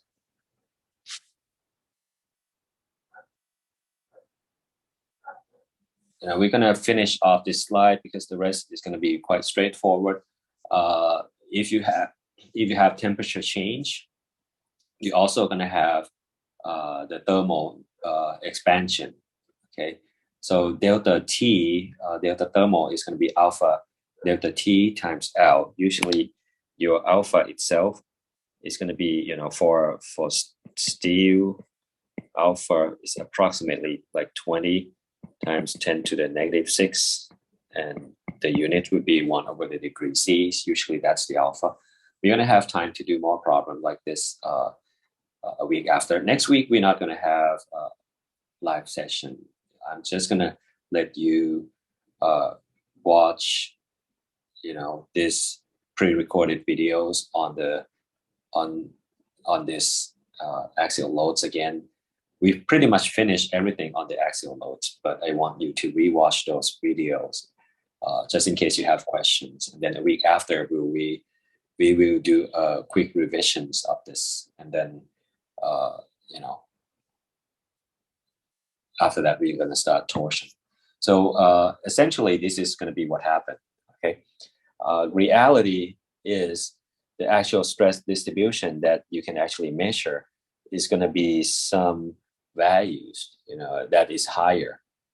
And what we're trying to make an assumption is we're going to make an assumption that the value is a uniform distribution. So when that happened, usually they have people who did the experiments and different shapes, different size of the surface finishings, maybe a little cracks onto the surface, and the shapes, the taper and everything. So they have different people doing the experiments to get their master degree or even a PhD for coming up with this kind of table. So this is the sample where you have a ratio between the R and the H. This is your R, the radius of the fillets, and H is actually the height for this area. So R and the H, when you have different radius and different H, we want to find what would be the values. Usually this is going to be the stress intensity. So the stress max itself is going to be your stress intensity times the average value. This is going to be something that you measure. You can do the calculation for it, get this value very quickly. But then again, what we want to be able to do is we want to find the K. So in this case, what we do is we take this ratio R over H, and we're going to have it on this right here. And then, of course, once you have R over H, you also have the W over H. So if W over H is 4, for example, like this one, that's going to be the curve. And if R over H is 0.4, then you read it up and say, hey, your K value is going to be 1.6. So again, if R over H is 0.6, going up to this point, and this is going to be your W over H is 1.2. So it's just going to be a little bit over 1.2 as a K value. So this is the stress intensity factor that you need to open up at the handbooks, at the manual, in order to find the proper K values. Notice that your K values can be as high as maybe 2.8, 2.6 for this case. And when you have like a notch like this one, for example, you have a notch going in there, like a little pre-cracks into the specimens, this will actually give you the stress intensity. So for example, if the notch is very large, R over the width, if R over width is large, you're going to have a stress intensity at this, at these values. But when you have the R over W, your R, this is kind of strange, by the way. If this is the R over here, over the W, that is small. So when R over W is small, it's like a little crack initiation. So as you move along to have a small R, your stress intensity is very high. Now this is, as high as 3. So that means you have a smaller dot, smaller cracks. Your intensity level is a lot higher than when you have like a huge, when you have a huge R like this. Your stress intensity is around like 2 point something. So again, if you don't have this info, when you do the designs and you start having holes into the materials, and you're putting safety factor of maybe just 2, then it's not going to be sufficient because the actual stress is a lot higher. This is from the experiment. So keep this in mind. This is, the table for stress intensity or the K values. Okay. So again, this is sigma max. It's just the K times the sigma average. All right. So this is the axially loaded member, chapter 4. This is chapter 4. Please go ahead and review this material. Watch the pre-recorded videos. There probably going to be more example on those videos than what I have given you today. And again, we're not going to have class next week. If you have any questions along the way, please let me know. But I'm just going to keep you posted on the Google Classroom, and I'm going to be giving you homeworks today as well. All right. Question before we end this session, guys.